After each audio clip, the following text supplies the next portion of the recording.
Sir, your first-class seat has been reassigned. You are now in 32B, Economy. Please step aside for the next passenger. The sharp, emotionless announcement cut through the noise of the terminal. Welcome to Unveiled Wealth, where we reveal the hidden stories of dignity, injustice, and redemption that inspire millions. Let's dive into today's story. In the crowded airport terminal, passengers hurried by with rolling suitcases, checked their phones, and waited for boarding announcements. Dragging rolling suitcases and checking phones for boarding updates. The fluorescent lights buzzed faintly, mingling with the muffled overhead announcements about arriving and departing flights. A towering digital screen displayed delayed and on-time flights, adding to the chaotic rhythm of air travel. Near Gate B14, a line of passengers snaked patiently toward the check-in counter. Standing slightly apart, Captain William Bill Harper, 85 years old, maintained a quiet dignity despite the heavy fatigue in his eyes. Bill wore neatly pressed slacks and a soft navy blazer. A subtle glint from the small Valor Cross metal pin on his lapel caught the light as he shifted his stance. His well-worn leather shoes contrasted sharply against the polished tiles. Bill glanced down at the crisp boarding pass in his weathered hand. First class, seat 2A. The seat had been booked months prior by his grandson, Jack, as a gesture of deep respect and gratitude. Jack had insisted that his grandfather travel in comfort to Washington for the National Veterans Memorial Ceremony. For Bill, a man of immense modesty, the gift had been both touching and slightly embarrassing. Bill approached the podium where Lisa, the gate agent, was typing briskly on her terminal. She wore a standard-issue navy blazer and scarf, her expression practiced and detached. Without glancing up, Lisa coldly delivered the news. Sir, your first-class seat has been reassigned. You are now in 32B Economy. Please step aside for the next passenger. The words hit Bill with the weight of a sudden blow. His brow furrowed in confusion as he hesitated. There must be a mistake, he murmured gently, his voice heavy with disbelief. This ticket was confirmed months ago. My grandson worked hard to make sure I'd be comfortable on this trip. Lisa continued typing, not bothering to meet his gaze. Equipment changes happen, sir. We had to reassign seats. 32B is your new assignment. Please step aside. Bill stared down at the flimsy, printed boarding pass she had handed him, the thin slip of paper symbolizing his unceremonious demotion. His strong, veined hands shook faintly as he folded the paper and slid it into his breast pocket. Around him, passengers carried on with idle conversations, oblivious to the injustice unfolding. A child tugged at his mother's sleeve, giggling. Two business travelers discussed a presentation in low tones. The normalcy of the terminal felt surreal to Bill as he stood motionless. Two nearby passengers exchanged hushed words, glancing toward him. Isn't that a military medal on his jacket, one whispered. The other nodded. Yeah, that's a Valor Cross medal. Very rare. That man's a hero. Bill, ever humble, neither acknowledged the whispers nor the stares. His weathered face betrayed only a flicker of emotion, the faintest tightening of his jaw. It's not about the seat, he whispered almost inaudibly to himself. It's about respect. His eyes moved toward the oversized windows where distant airplanes taxied under the hazy afternoon sun. The heavy burden of decades of service, sacrifice, and duty seemed to settle upon him all at once. Bill remained motionless, his expression lined with both pride and resignation. The small Valor Cross metal pin on his lapel caught the sterile light of the terminal. The airport intercom droned overhead, calling boarding groups, indifferent to the quiet moment of personal humiliation that had just transpired. Bill remained seated at a distance, shoulders squared but heavy with silent frustration. The boarding pass for 32B felt weightless yet crushing in his weathered hand. He stared at it as the indifferent rhythm of the airport unfolded around him. He inhaled slowly and stood. His back, stiff from decades of service and old injuries, protested faintly as he approached the podium again. Excuse me, Bill said calmly. My name is Captain William Harper. I'm traveling to Washington, D.C. for the National Veterans Memorial. My grandson, Jack, saved and spent every spare dollar to buy me a first-class ticket. It was booked months ago. My back condition makes long flights in economy extremely painful. I'm not asking for special treatment. I'm asking for what was purchased. Lisa, the gate agent, barely paused her typing. Without lifting her gaze, she responded in a rehearsed monotone. Sir, as I've explained, Due to equipment changes, the seat map had to be adjusted. You have been reassigned. Your current seat is 32B. All customers are subject to possible reseating. This is standard policy. Bill held her words in the air for a long moment, studying her impassive face. The emptiness of corporate scripts stung more sharply than the physical discomfort awaiting him. His voice dropped, thickened slightly by emotion. I served my country for over 40 years. I have the scars and surgeries to prove it. My grandson worked double shifts for months just to give me this small comfort. Does none of that matter? Lisa pressed a few more keys and handed him back the same economy pass. I'm sorry, sir. There is nothing more I can do. Bill stepped back. The futility of continuing was evident. Years in combat had taught him when a battle couldn't be won by words. Passengers around them barely noticed the quiet humiliation unfolding. A child laughed. A man complained loudly about his upgrade request being denied. Nearby, two teenage girls snapped selfies under a SkyShield Airways sign. Bill lowered himself into a hard plastic seat against the far wall. The terminal noise washed over him like distant artillery in the fog. The metal pin on his blazer caught a stray sunbeam through the large glass window. In that moment, the memory surfaced. Jack had slipped him a folded note before they parted at the curb. Grandpa, if anything goes wrong, call this number. SkyShield Heroes Liaison Desk. It's supposed to help veterans like you. Bill pulled the crumpled card from his wallet and stared at the neatly written digits. His fingers trembled just slightly as he dialed. The phone rang once. Twice. 3 times. Bill closed his eyes and leaned back, listening to the hollow ring echoing through the distance. The journey wasn't over yet. Bill stared at the crumpled card in his hand. Jack had given it to him that morning at the curb, pressing it into his palm with quiet urgency. Grandpa, if anything happens, call this number. They're supposed to help heroes like you. So, the ringtone echoed hollow and distant. Bill waited, each second stretching painfully long as conversations and boarding announcements swirled around him. Then, the call connected. SkyShield Airways Heroes Liaison Desk. This is Alex. How may I assist you today, sir? Bill's voice remained calm, but carried the weight of quiet dignity. My name is Captain William Harper. I was scheduled to fly first class today on Flight 714 to Washington, D.C. I've been involuntarily downgraded to economy, despite my veteran status and Valor Cross Medal designation noted in my profile. I'm attending the National Veterans Memorial Ceremony. There was a pause. Bill heard quick typing on a keyboard. Captain Harper, I sincerely apologize for this situation. That is absolutely not how we handle distinguished veterans. Please stay at Gate B14. I'm escalating this immediately. Someone will meet you shortly. The call disconnected. Bill lowered his phone and stared at the gate. The words sounded professional, but after years of empty promises, he dared not believe them. He remained seated, silent among the sea of travelers. Families bustled by. Announcements continued, and the gate agents called for early boarding. Bill closed his eyes and exhaled slowly. The cold plastic chair pressed into his back. His fingers brushed over the metal pin as a reminder of the sacrifices made for others. Minutes passed. The boarding process for first class began. Bill listened as names were called, none of them his. He inhaled slowly again and opened his eyes. Suddenly, rapid footsteps approached from down the terminal. The sound grew louder. Urgent. Deliberate. Bill straightened slightly, instinctively aware of something shifting in the atmosphere. The footsteps came to a stop directly in front of him.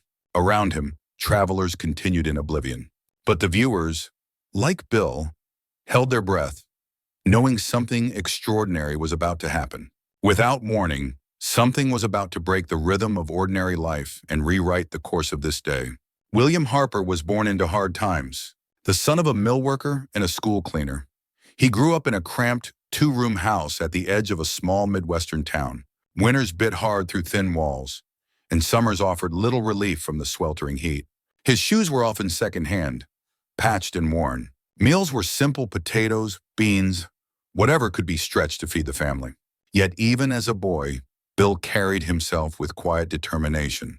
His father instilled in him a love for country and duty. He learned early the value of hard work, waking before dawn to help his father stack lumber and later rushing off to school. Though the family had no money for luxuries, they had pride. At 17, driven by a sense of purpose and the call to serve, Bill forged his birth certificate and enlisted in the United States Army. The uniform gave him purpose and belonging he had never known before. Basic training at Fort Benning tested every fiber of his being. Grueling drills, endless marches through mud and rain, sleepless nights in freezing temperatures. Bill never complained. He pushed through blisters, hunger, and fatigue. His quiet discipline earned the grudging respect of his fellow recruits and instructors. Deployment orders came fast. The conflict in Vietnam called, and Bill found himself half a world away. The dense, suffocating jungles of Southeast Asia became home. The monsoon rains fell for days without end. The air was thick with the constant hum of insects and the distant crackle of gunfire. Bill's unit became his family. Trust, discipline, and sheer willpower kept them alive. They patrolled through enemy territory with nerves of steel. Ambushes could come at any moment. Bill volunteered for the most dangerous missions, earning a reputation for bravery and unshakable calm. The days blurred into nights. Fear and exhaustion pressed on every man, but Bill never wavered. He led, encouraged, and protected. His men began to refer to him simply as the captain, even before the rank became official. One night, deep behind enemy lines, Bill's platoon was ambushed, pinned down by enemy fire, casualties mounted. Despite being wounded twice, Bill crawled under heavy fire to pull his wounded brothers back to safety. Time and again, he defied death to save others. Refusing evacuation, he stayed until the last man was accounted for and air support finally arrived. By dawn, the jungle floor was littered with spent shells and broken branches, and Bill stood bloodied but resolute. That night, under the dark canopy of trees, Bill Harper earned not only the undying loyalty of his men, but also laid the foundation for a quiet legacy of honor and sacrifice that would follow him for decades. When Bill Harper returned home, he did so without fanfare. The welcome back parades were for others. Bill quietly slipped back into civilian life with the same humility that defined his service. The official commendation arrived by mail, the Valor Cross Medal, awarded for extraordinary courage and heroism under fire.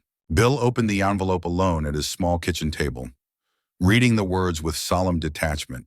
He tucked the medal away in a drawer, where it remained for years. Bill settled into a modest house on the outskirts of the same town where he had grown up. His life was simple by choice. A part-time job at the local hardware store kept him busy. His morning routine never changed. Up at dawn, coffee black, a brisk walk through the quiet streets. Despite the scars on his body and the pain that lingered with each step, Bill never complained. His hands, calloused and strong, found comfort in woodworking. In his small garage, he built furniture for neighbors and friends. Tables, chairs, benches, all crafted with care and pride. It was through this quiet life that he built a bond with his grandson, Tom. From the moment Tom was old enough to walk, he followed Bill everywhere. Bill taught him how to hold a hammer, measure twice and cut once, and more importantly, how to live with honor. Their bond deepened over the years. Tom admired his grandfather's unwavering integrity and selflessness. Though Bill rarely spoke of the war, the lessons of service and duty were passed on in every gesture, every story shared in the warmth of the old garage. Bill never sought recognition. He avoided interviews, ceremonies, and veterans events. To him, the medal was not a symbol of individual achievement, but a testament to the men who had not made it home. As Tom grew older, he came to understand the weight of sacrifice. He often watched Bill wince quietly when standing from his chair or rub his stiff back after a long day. It was Tom who decided, months before the invitation came, that his grandfather deserved to travel in comfort. He began saving every spare dollar from part-time jobs and scholarships to buy Bill a first-class ticket to the National Veterans Memorial Ceremony. When the letter finally arrived, embossed with the seal of honor, Tom placed it gently in his grandfather's weathered hands. Bill smiled faintly, his eyes misty but proud. The invitation to the National Veterans Memorial Ceremony was both an honor and a quiet burden. Bill Harper studied the heavy paper stock embossed with gold lettering. His weathered fingers traced the official seal. He had lived long enough to know that recognition often came wrapped in silent memories of those left behind. Tom, ever thoughtful, had already begun planning. Without his grandfather knowing, he called the airline, booked the first-class ticket, and confirmed every detail twice. The savings he had scrimped together over months were poured into that single purchase. For Tom, it was a simple repayment for a lifetime of love, guidance, and sacrifice. Bill resisted at first. "I don't need special treatment," he had said. But Tom's earnest expression silenced any further protest.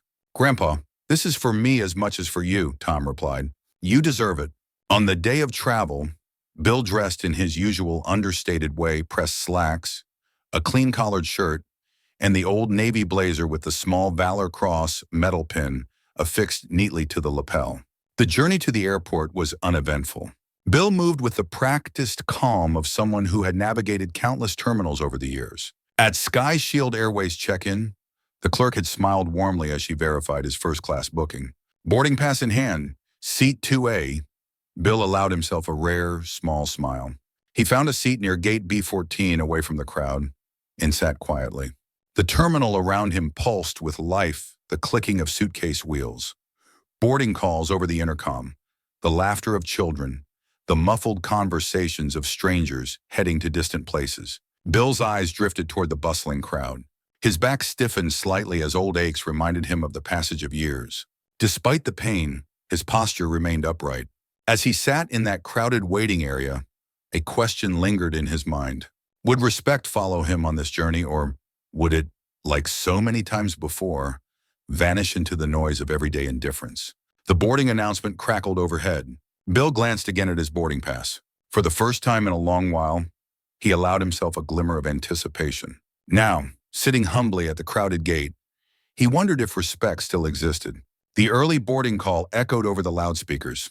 Passengers began to queue in neat lines, passports and phones in hand. Bill remained seated, watching the growing line at the podium. Behind the counter, Lisa stood confidently in her pressed uniform, perfectly poised in front of the glowing terminal screen. Her polished appearance and professional demeanor gave her an air of authority she clearly relished. She handled passenger questions with clipped efficiency, moving people through the process like items on a conveyor belt. Beside her, Noah lingered, younger and visibly more empathetic. He glanced frequently toward Bill, a slight crease of worry forming between his brows. Still, the sharp warning glance Lisa had given earlier kept him silent. Lisa scanned the passenger list again and nodded in satisfaction. The Diamond Elite upgrades had all been processed. The high-paying frequent flyers would be pleased. She glanced casually toward Bill, still seated with his economy boarding pass in hand. Her lips pressed together into a thin line of cold finality. To Lisa, it was simple. Policies mattered more than stories. Procedures existed to maintain order. Exceptions were messy, and messy complicated her shift. Without a flicker of remorse, she resumed boarding announcements. Group 1, please approach the gate. The crowd stirred as passengers eagerly filed into the jet bridge. Noah shifted uncomfortably, sneaking another look at Bill. Bill remained motionless, his expression unreadable. A quiet stillness surrounded him as the world bustled on. Bill sat quietly, the weight of the boarding pass still resting in his hand. Around him, families juggled strollers and luggage. Business travelers typed furiously on their phones. And overhead, the next flight's departure blared through the speakers. Yet in the middle of the chaos, Bill seemed suspended in a moment of stillness. The memory of Tom's voice echoed in his mind. "Grandpa, if anything goes wrong, call this number, Heroes Liaison Desk. They're supposed to help veterans like you." Bill pulled the small, worn card from his wallet, unfolded it carefully, and stared at the handwritten number. He took a deep breath, knowing the chances were slim, yet trusting his grandson's belief. With steady fingers, he dialed. The call connected almost immediately. SkyShield Airways Heroes Liaison Desk. "This is Alex. How can I help you, sir?" Bill's voice remained calm and even. "My name is Captain William Harper. I am a Valor Cross Medal recipient. I was confirmed on Flight 714 to Washington, D.C. I've been involuntarily downgraded to economy. I'm traveling to attend the National Veterans Memorial Ceremony." There was a sharp intake of breath on the other end. The sound of frantic typing followed. "Captain Harper, please stay at Gate B14. I sincerely apologize. That should never have happened. I'm escalating this to senior management immediately. Someone will be with you shortly." The line disconnected. Bill sat motionless, phone resting on his knee. His gaze remained fixed on the gate counter. He had learned long ago not to hope too quickly. The boarding of other passengers continued without notice. Bill waited. The minutes dragged painfully on. Bill sat rigidly upright in the hard plastic chair, the thin slip of his 32B boarding pass still clenched lightly in his weathered hand. His thumb brushed over the Valor Cross medal pinned to his blazer, a small reminder of past battles faced and survived. Around him, the boarding process continued. Names were called. Families gathered their belongings. Business travelers juggled phones and briefcases. Children tugged impatiently at parents' sleeves. To Bill, it all blurred into a muted background of distant noise. The boarding announcement for Group 3 echoed across the terminal. Bill exhaled slowly. His name wasn't called. Marinon Silverfornations. At the counter, Noah shifted nervously. He had watched Bill sit there motionless, dignified but clearly forgotten. Noah's conscience gnawed at him, but Lisa's earlier sharp look held him silent. Lisa was in her element, efficient, authoritative, and oblivious to the quiet injustice playing out just a few feet away. She tapped briskly on her keyboard and waved forward the next row of passengers without so much as glancing up. Bill shifted slightly, the stiffness in his back reminding him of the years and scars carried beneath his calm exterior. Then the air changed. At first, it was almost imperceptible, a faint ripple through the steady current of terminal activity. The sound of fast-approaching footsteps cut sharply through the low murmur. Sharp, confident strides, a tone of urgency that made heads instinctively turn toward the source. Bill's gaze lifted. From the far end of the terminal walkway, figures in dark suits moved with deliberate speed.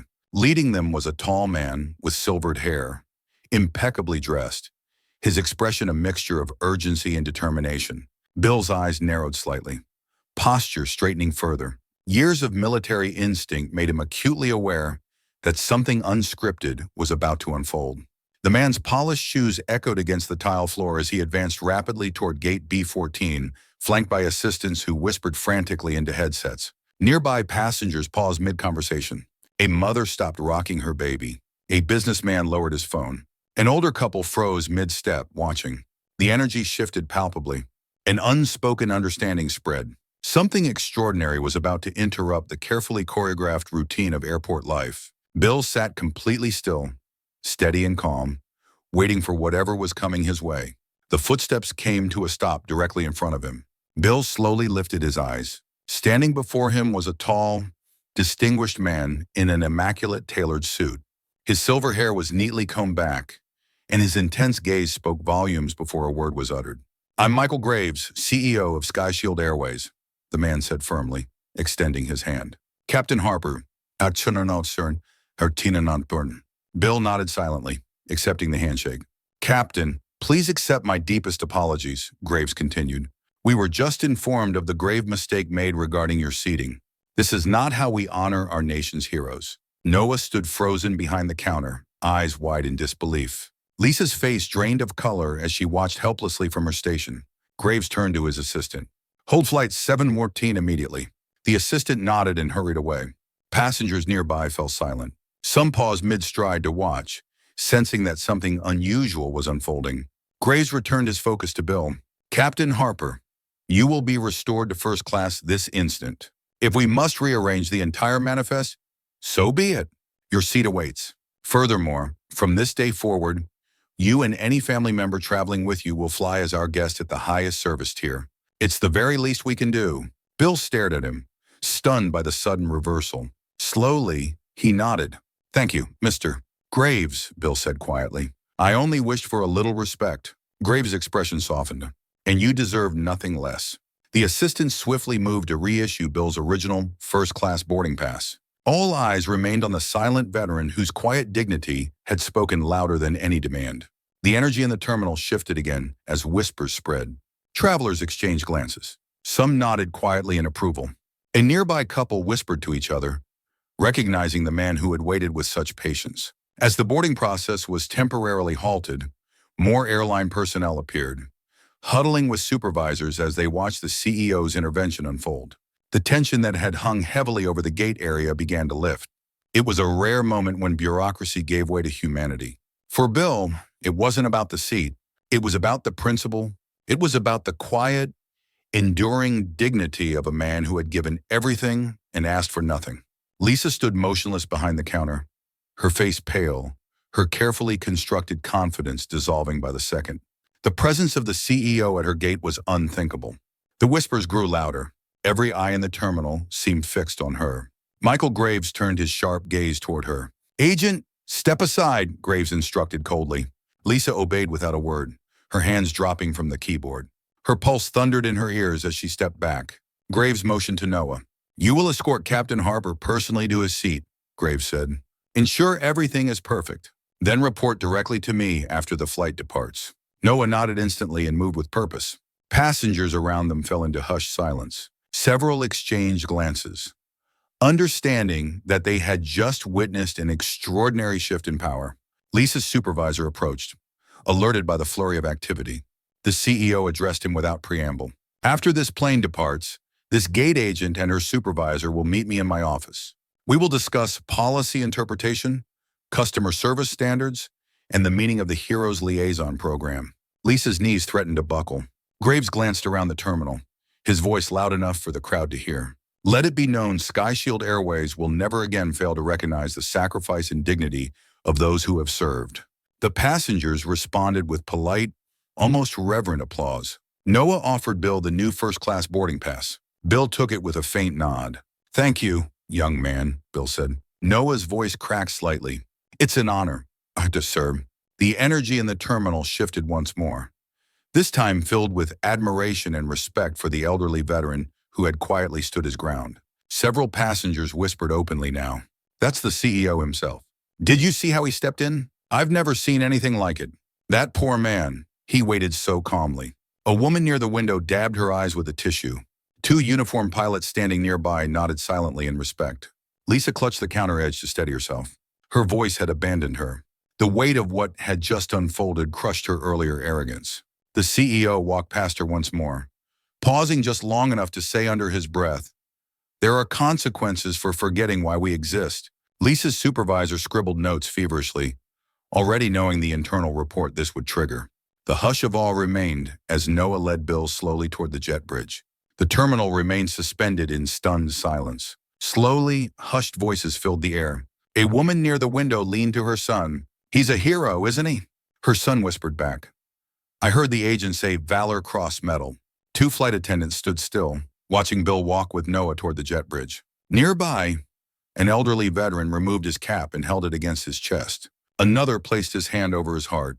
Passengers who had earlier paid no attention now turned and stared in silent respect. Some nodded, others watched quietly as Bill passed.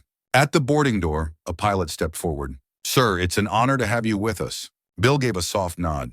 Thank you. The crowd held its breath. As Bill disappeared down the jet bridge, a ripple of applause began. Soft at first, then rising as more passengers stood and joined in. It wasn't loud, but it carried deep meaning. Noah looked back once, eyes wide at the spontaneous gesture, before following Bill onto the plane. The applause lingered for several moments after they were gone. Passengers exchanged quiet comments. I've never seen anything like that. He waited so patiently, never demanded a thing. I'm glad the airline did the right thing. Near the coffee kiosk, an elderly woman wiped her eyes with a tissue. Two airline captains whispered nearby. That man's humility spoke louder than any words. The terminal slowly returned to its rhythm, but the energy remained changed. A subtle reverence hung in the air, a rare pause in the usual rush of departures and arrivals. For many who witnessed it, the memory of the quiet veteran and the powerful gesture of respect would remain long after the flight had left the ground. The applause faded. The boarding calls resumed as passengers shuffled forward, dragging their suitcases and adjusting backpacks. Conversations picked up again. The weight of the moment slipped quietly into memory, and life at the terminal returned to its steady, familiar routine. Bill settled into his new seat in the first-class cabin.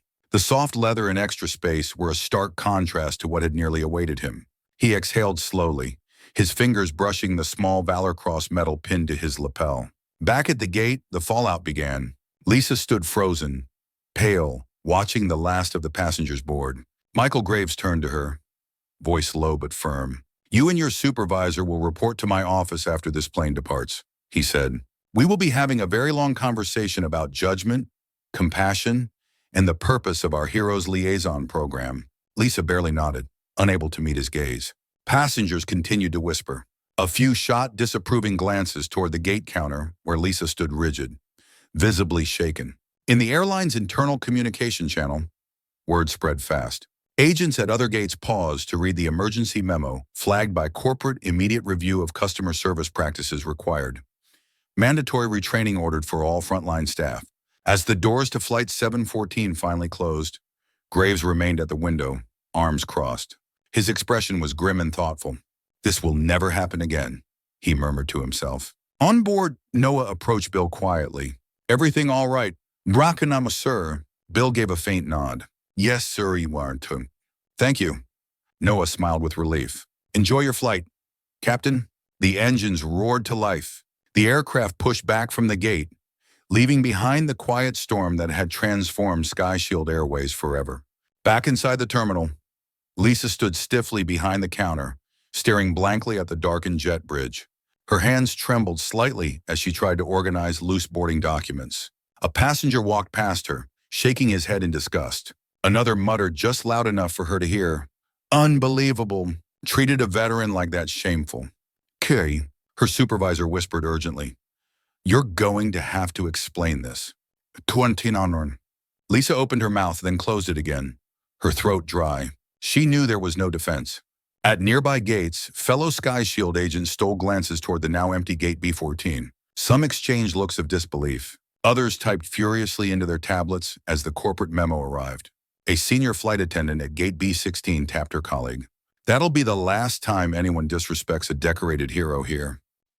In the employee break room, the chatter had already started. "Did you hear about what just happened at B14? The CEO himself came down. They're calling it the Harper incident." "Ah." Lisa stood alone, shoulders rigid, as the weight of her actions settled on her. The silence around her was louder than any reprimand. The message had been delivered. SkyShield would not tolerate indifference toward those who had given so much. The corporate response was swift. Training modules were updated, emergency meetings scheduled, and the incident became an immediate case study on empathy and accountability across the company. As Flight 714 soared into the evening sky, Bill gazed out of the window in quiet reflection. The city lights below blurred into streaks of gold and white. For the first time since arriving at the terminal, he allowed himself to relax. Noah appeared beside him with a warm smile and placed a folded note on the small tray table. "From Mr. Graves," Noah whispered. Bill unfolded the letter. "Captain Harper, on behalf of SkyShield Airways, I offer my deepest apologies for the unacceptable experience you faced. As a small gesture of our gratitude and respect, your travel with us and any future flights for you and your family will be complimentary at the highest service level. For life. Your dignity, patience, and service are a lesson to us all. Sincerely, Michael Graves, Heritage Sardidian Biswam, CEO, SkyShield Airways." Bill stared at the note, speechless. The flight attendant offered him a fresh cup of coffee with a soft nod. "Thank you for your service, sir." Bill smiled faintly, nodding in return. Despite the earlier humiliation, his heart felt lighter. Not because of the upgrades or future promises, but because the respect he had quietly stood for had been acknowledged. As the plane sailed smoothly through the night, Bill closed his eyes and finally rested. The weight of the moment behind him, the peace of vindication settling in. As the hours passed, Bill gazed quietly around the cabin. Nearby passengers occasionally glanced his way with quiet recognition. A woman in the next row offered him a soft, knowing smile. A man 2 seats back gave a subtle nod of respect. The lead flight attendant approached gently. "Captain Harper, if you need anything at all during this flight, just say the word." "Us." "You've all been more than kind," Bill answered with calm sincerity. He sipped his coffee and stared out into the dark velvet sky. The plane cruised silently, cutting through clouds like a memory threading through time. Bill's thoughts drifted to Tom. The young man's determination and loyalty had set everything in motion. Bill smiled faintly as he remembered Tom's proud words before the trip. "Grandpa, you've always taught me to do the right thing. This is my turn." Bill reached into his jacket and brushed his fingers over the edges of the folded card Tom had written. It rested now as a permanent reminder of trust and family. The pilot's voice broke through the quiet. "Ladies and gentlemen, we're flying at 36,000 feet. Expected arrival on time. Thank you for flying with us." Bill exhaled slowly and closed his eyes. For the first time in many years, he felt not just honored, but at peace. The gentle hum of the engines lulled him toward sleep, as somewhere below, The distant lights of cities passed silently in the night. The morning sun bathed Washington, D.C. in soft golden light as Flight 714 touched down smoothly on the runway. The tires screeched softly against the tarmac. Bill woke from his restful sleep as the pilot's voice came over the intercom. Ladies and gentlemen, welcome to Washington Dulles International Airport. On behalf of SkyShield Airways and our entire crew, we thank you for flying with us. Bill collected his blazer and placed the small folded note back into his pocket.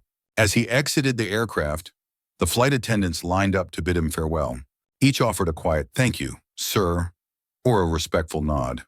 The airport terminal buzzed with its usual morning rush.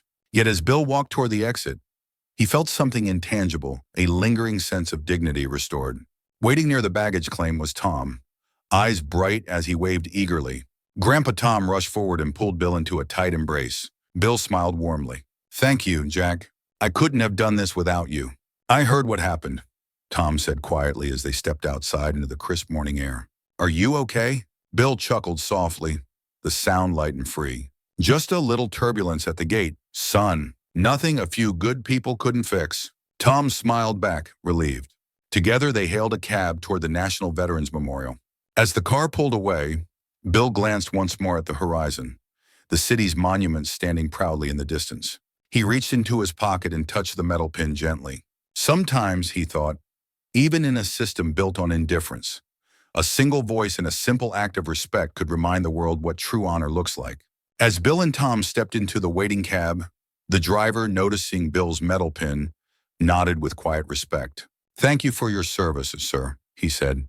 The cab ride through the early morning streets of Washington, D.C. was peaceful. The city slowly came alive around them. Joggers paced past the reflecting pool.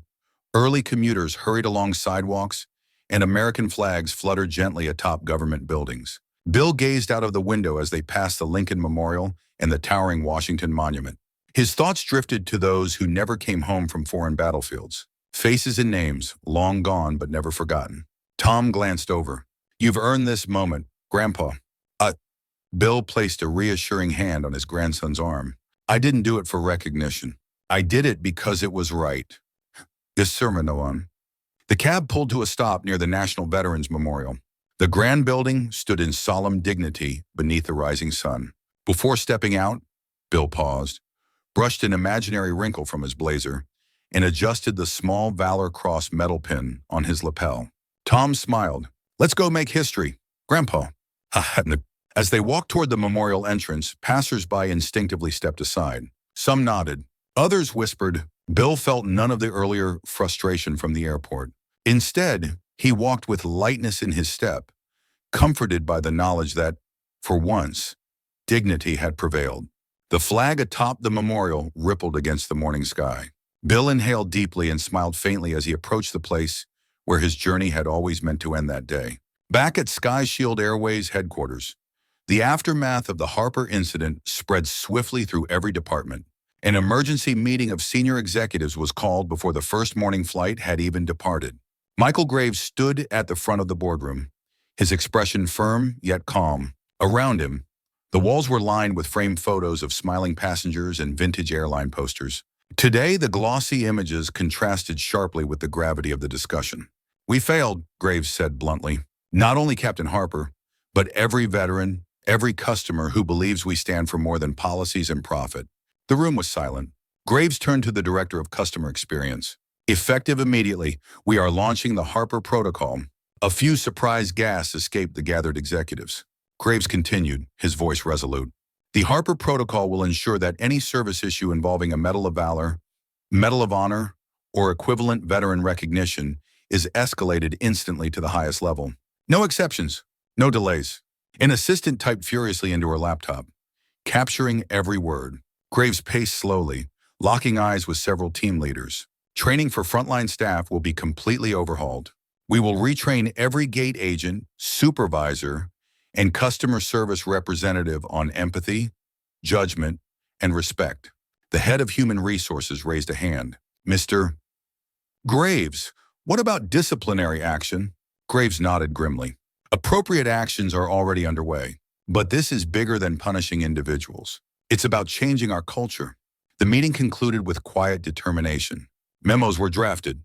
announcements prepared, and task forces formed. Across the company, the message was clear. Never again would SkyShield allow a hero to be treated as anything less than they deserved. The first step had been taken toward real change. In offices across the company, employees whispered in hallways. At SkyShield's call center, agents glanced nervously at internal message boards lighting up with urgent policy updates. Gate managers at major hubs refreshed their inboxes as memos poured in. Back in the boardroom, Graves continued, turning his attention to the VP of Operations.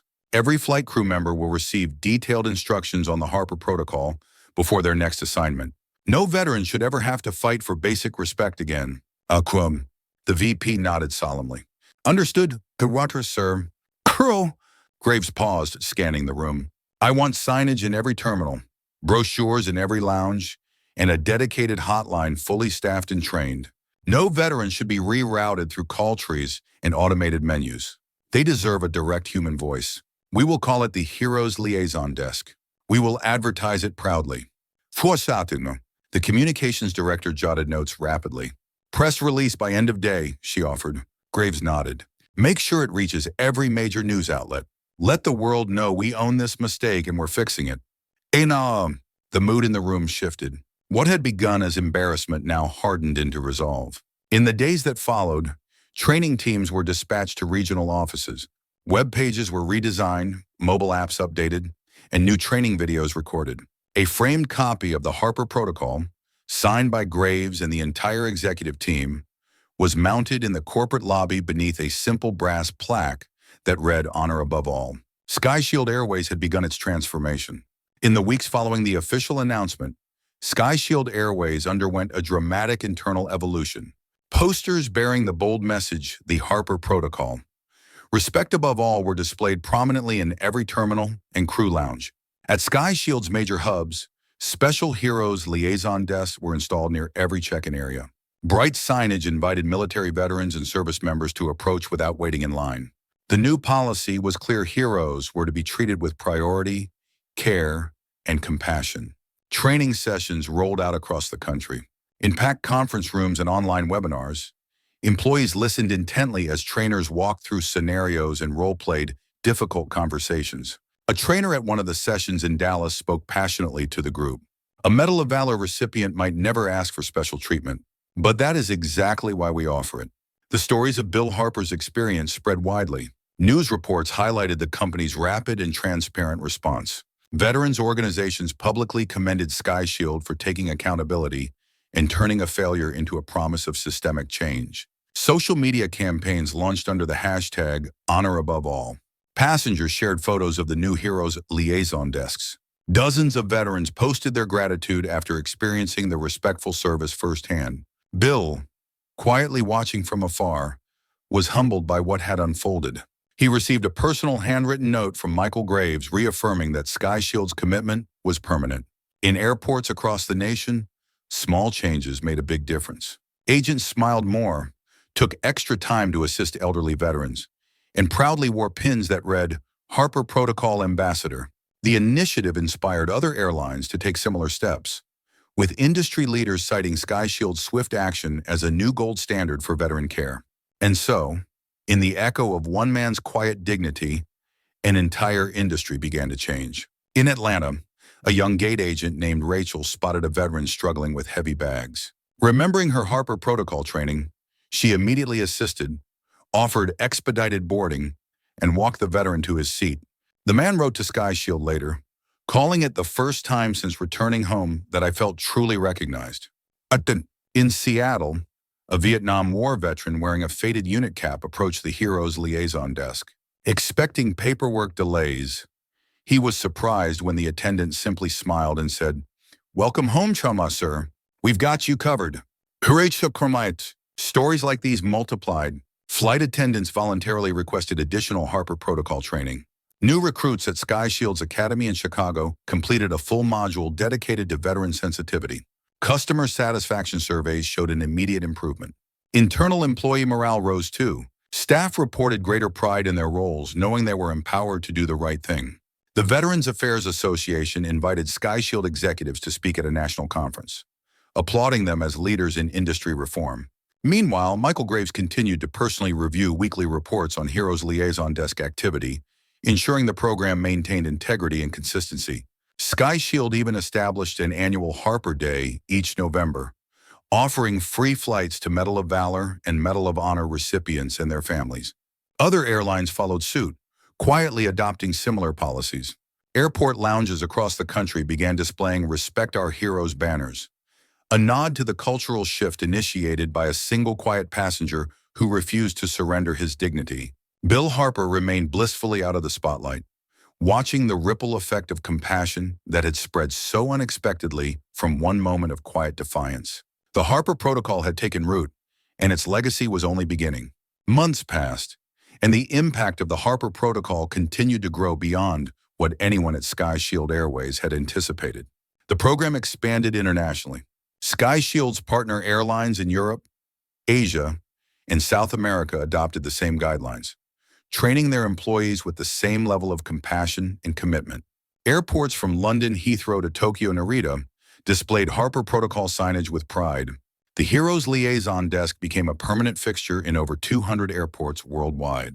At an aviation industry summit in Geneva, Michael Graves stood on stage to accept the prestigious Global Service Excellence Award. "We didn't set out to win awards," Graves told the audience of airline executives and dignitaries. "We set out to correct a mistake. What we learned is that doing the right thing has a power all its own." The audience gave a standing ovation. Back in the United States, Bill Harper continued to live quietly, occasionally receiving letters of thanks from fellow veterans who had benefited from the new program. In an interview with a small local newspaper, Bill was asked what the recognition meant to him. "It was never about me," Bill said. "It's about all the men and women who never came home, and those who did and deserve respect every day."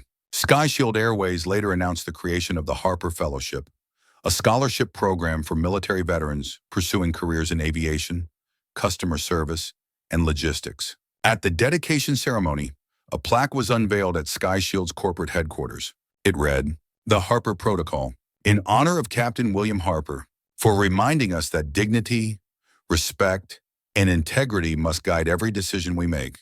Employees and veterans gathered around the memorial wall. Many moved to tears. The ripples from one moment of quiet defiance had turned into a permanent wave of change. SkyShield Airways had not just changed its policies, it had changed its heart. Veterans groups from Canada, Australia, and France wrote letters of appreciation. At Frankfurt International Airport, a Medal of Honor recipient arriving unexpectedly was welcomed with a red carpet and an honor guard. In Singapore, SkyShield ground agents coordinated with local military liaisons to escort an elderly war veteran directly to his connecting gate. Social media continued to spread the word. Photos of Heroes liaison desks under the Harper Protocol appeared with hashtags like Honor Across Borders and Heroes First. At the Geneva summit, Graves described the unexpected international adoption. "It humbled us," he admitted. "We realized this was never just about SkyShield. It was about a universal human truth. Respect should never require a reminder." When the Harper Fellowship program was launched, applications flooded in from veterans seeking to start new careers in aviation. Former service members became pilots, mechanics, customer care agents, and even corporate leaders. The plaque ceremony at SkyShield's headquarters drew hundreds. Employees, veterans, and their families stood together under flags of multiple nations. Many wore small lapel pins bearing a simple motto, "Respect above all." As the plaque was unveiled, a moment of silence honored not just Bill Harper, but all those who had worn a uniform. Bill stood quietly at the back, avoiding the cameras. When Graves spotted him, he walked over and shook his hand firmly. "You gave us a new compass, Captain," Graves said softly. Bill only smiled and replied, "You found the way yourselves." The moment marked the culmination of a transformation that had started with one man's refusal to accept silent disrespect. The Harper Protocol became a permanent part of SkyShield's identity and a case study in business schools worldwide for ethics-driven leadership. And somewhere in his quiet hometown, Bill Harper continued his simple life, knowing that one soft-spoken stand had changed the world. Months later, at a major aviation conference in Sydney, airline CEOs from around the world gathered to share how they had adopted and adapted the Harper Protocol into their own customer service philosophies.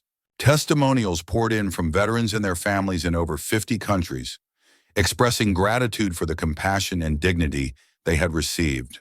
An industry-wide initiative known as the Heroes Alliance was launched, ensuring veterans across all airlines receive priority service globally. Meanwhile, Bill's small mailbox continued to overflow with heartfelt letters from strangers whose lives had been touched by the changes. Parents wrote about their sons and daughters being treated with honor on flights home. Elderly veterans shared stories of finally feeling seen after decades of being overlooked. At SkyShield, the anniversary of the Harper Protocol was marked each year with a remembrance ceremony, reinforcing the company's commitment to its core values.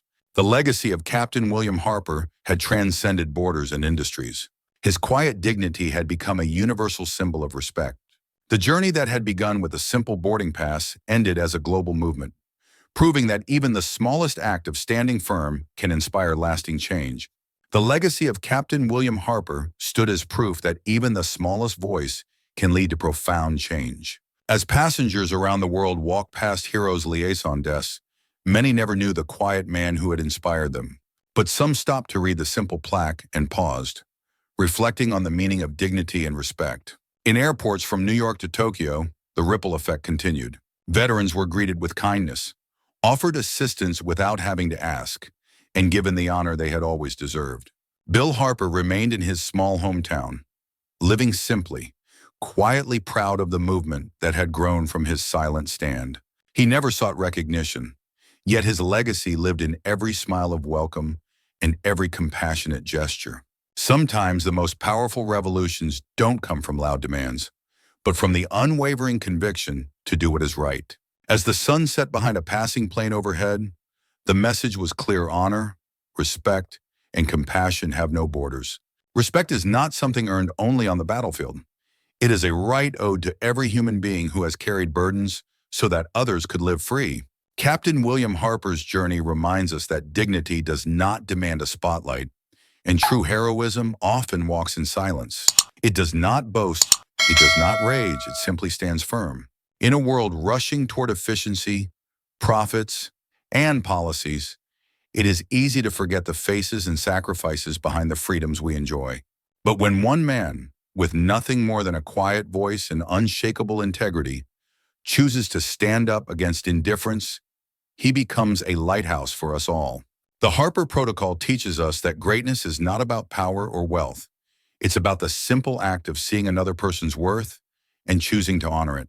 Because when respect is given freely without conditions, without calculations, we remind ourselves of who we truly are. Never underestimate the impact of compassion. Never doubt the power of standing quietly for what is right. And never forget, true honor is timeless. If this story touched your heart, don't let it end here. Share the message. Tell others about Captain Harper's stand and the wave of kindness it created. In a world that sometimes forgets the power of simple respect, be the reminder. Comment below, have you ever witnessed or experienced a moment where compassion triumphed over indifference? Like this video if you believe every veteran and every person deserves dignity in all walks of life. Subscribe to our channel for more true stories of resilience, courage, and the everyday heroes who walk among us. Together, let's build a world where no one has to demand the respect they are due. Thank you for watching Unveiled Wealth. Until next time, stay inspired and keep spreading kindness.